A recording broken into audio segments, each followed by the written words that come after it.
Hello everybody and welcome back to Red Eagle Politics. Make sure you guys like this video down below and subscribe to the channel if you are new. So we're 20 days out from Election Day and Donald Trump has taken a commanding lead in the betting odds, and it showcases momentum more than anything. I tell people this.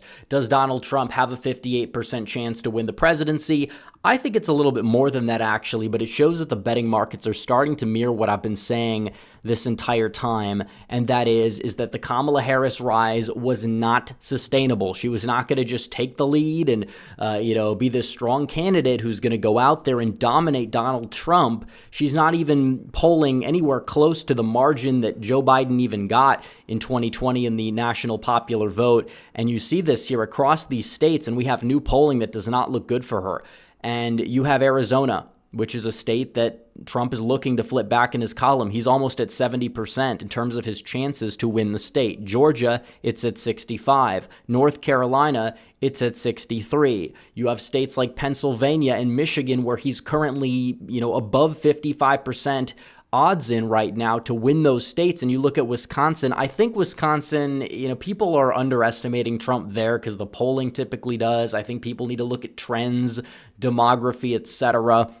It's a presidential year. Wisconsin's probably going to vote to the right of Michigan, most likely. And then you have Nevada, where even the Oracle, John Ralston, who got 2022 right in Nevada, very few people had it a split between Laxalt and Lombardo. And he's underestimated Trump by about a point or so, both election cycles, but he did call 2016, despite the poll showing a narrow Trump lead in the state of Nevada. He said that Hillary Clinton would win, even when polls have been wrong in the past. In Nevada, he's usually right. And as of right now, he is not really releasing a forecast. I think it's clear in his mind that Trump is probably favored, and maybe he will release a forecast eventually. But as of right now, I think he understands it, and I don't think he wants to come out and say it this late in the election cycle. And the Culinary Union is basically warning Harris that she's in a lot of trouble, which means that A, the no tax on tips copycat policies backfiring, and the Trump ads calling her out on it are being effective there. And also, they knew that Harry Reid would win in 2010 when all the polls showed Sharon Angle winning decisively. They understand it. They understand the state better than even the polling, which has kind of been going a little bit back and forth. I think Trump, you could make a case, is favored in every swing state right now. Whether he wins them all at the end of the day, that's another discussion, but still, Donald Trump is in a good position. The early voting data looks great, and we'll get to some of that, but we have new polling that shows Donald Trump leading, and we had a poll drop last night out of Marquette, and Marquette shows in the pushed leaners section in the head-to-head, they have Donald Trump leading Kamala Harris. It's rounded to 50-50, but he's like at 50.2. Harris is at 49.8. It's rounded to a tied ball game, but still Trump is technically in the lead in that poll. And in terms of Marist dropped the poll that counteracted that. They have Harris up by 5. And they also had a D+7 sample. And that's with the weighting. And it is true that you shouldn't always try to unskew by party ID, but typically when you have a result that's an outlier and you get a sample that is probably going to be 8% more Democrat than what a lot of people are expecting. I think the Gallup Q3 data, it's like R+1 with leaners. We could see that. Honestly, I just really can't see that poll holding up. It's a little bit of an outlier. They're pumping the averages. They're flooding the zone. They accuse right-leaning pollsters of flooding the zone. But what right-leaning poll is in this aggregate right now? I mean, Rasmussen, obviously. But even then, Rasmussen does have a better track record at the presidential level compared to most other pollsters that are currently sitting in this aggregate. So I really don't want to hear it from these people. But we also have another pollster that dropped that shows a Donald Trump lead. So not only is he leading in Marquette, he's leading in Rasmussen, he's leading the full field in NBC News nationally, and Quinnipiac. He's tied in Yahoo YouGov, and he's narrowing the margins in some of these like Ipsos panels and Morning Compost and these pollsters that are not that good, and they have horrible track records even in 2022 in terms of overestimating the Democrats.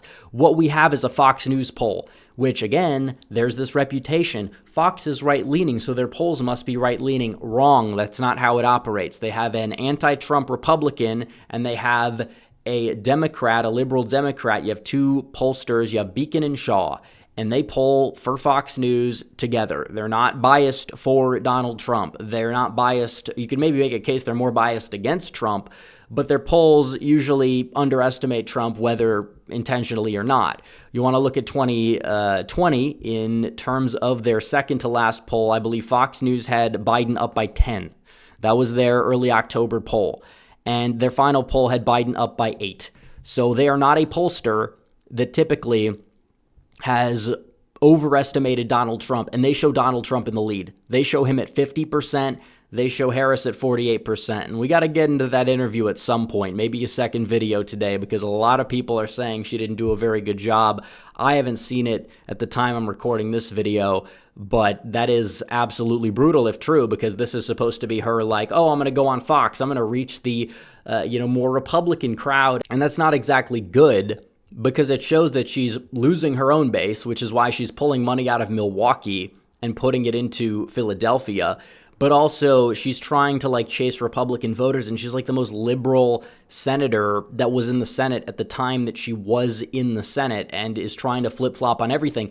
It's not working out for her, which is why you see countless polls where not only is Donald Trump winning in terms of the Electoral College, because let's be real here, it's very unlikely that you will see Donald Trump go out there and win the popular vote, but lose the Electoral College, especially because Trump has that unique strength in the Rust Belt. Other Republicans, for the most part, don't have it.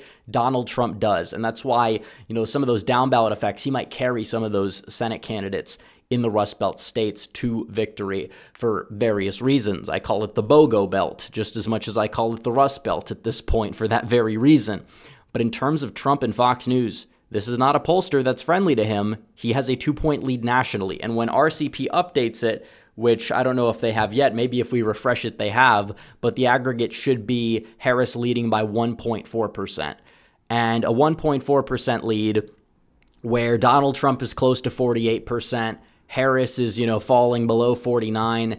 That's not good enough. If the popular vote is within 2, Donald Trump is probably winning. And that's being generous, because the cutoff point was 4 last cycle. And Harris does have you could argue, unique point of weakness compared to somebody like a 2020 Joe Biden in that Rust Belt with those white working class voters, to the point where, I believe that the cutoff point is not going to be ridiculously moved. It is true Florida will get redder. Texas might get redder. The question is by how much. California, New York, New Jersey, a lot of those states are getting redder. But this is a presidential level. You could argue Florida exists in a vacuum, and it's true because you have a lot of, interstate migration that favors Republicans there. The registrations are through the roof, like 1.3 million compared to last time.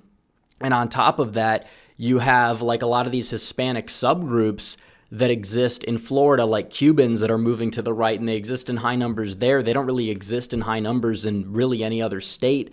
Obviously, there's Puerto Ricans in New York City, and they're moving right, but they're also doing the same thing in Philadelphia, and there's a lot of them in Pennsylvania, especially in the Lehigh Valley. And the suburbs of New York are similar to certain suburbs in Philadelphia, Bucks County and Long Island. A lot of Italians, a lot of Catholics, decent share of a Jewish electorate there too. They're similar culturally to those places, and they move similarly usually in terms of the way they move. And New York City moved right in 2020, and Philadelphia moved right in 2020 significantly. That was not why Republicans lost the state of Pennsylvania. You could talk about the suburbs, you could talk about the northeastern Pennsylvania, other stuff, you name it, but still, you're looking at that. And you have the mail-in requests and returns getting significantly redder from yesterday today in Pennsylvania, getting significantly redder and, less in volume from this point in 2020, as well as significantly redder from 2022, even though it's more in volume. A lot of the reason why it's more in volume is coming from us, not them, and we out-requested them in the mail-in vote today.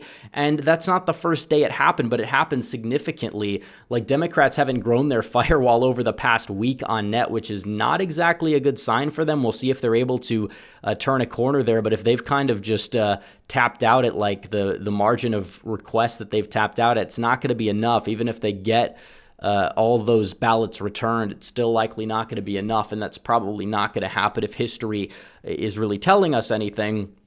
But speaking of the early vote, Georgia, record-breaking for turnout, and everyone's dooming. They're like, early voting, Georgia, it's high, that's not good. And I see liberals celebrating too. But this is a Neanderthal position that people have, whether they know it or not, because high turnout does not benefit the Democrats. It also depends where is the turnout coming from.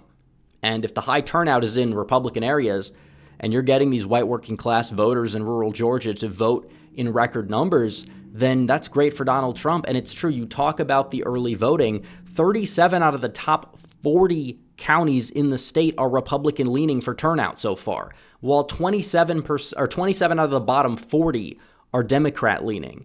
And all of the big counties that should benefit them if they're going to have a good year, Clark, Gwinnett, DeKalb, Cobb, they're all in the bottom 20. And you talk about the congressional districts, Republican districts are far more favorable in terms of their turnout so far. And in terms of race, Democrats were at 40% in terms of their black turnout day one of the early voting. And I think this does include mail-ins. Now they're below 30%.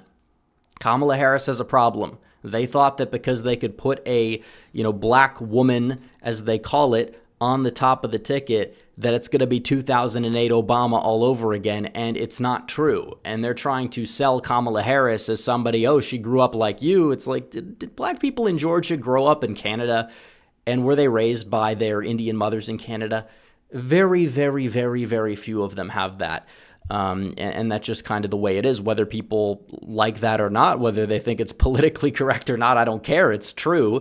And you're not getting the level of turnout. And I was right. The people that said, oh, that's not going to happen. No, it is true. And it's actually worse for them right now than I expected.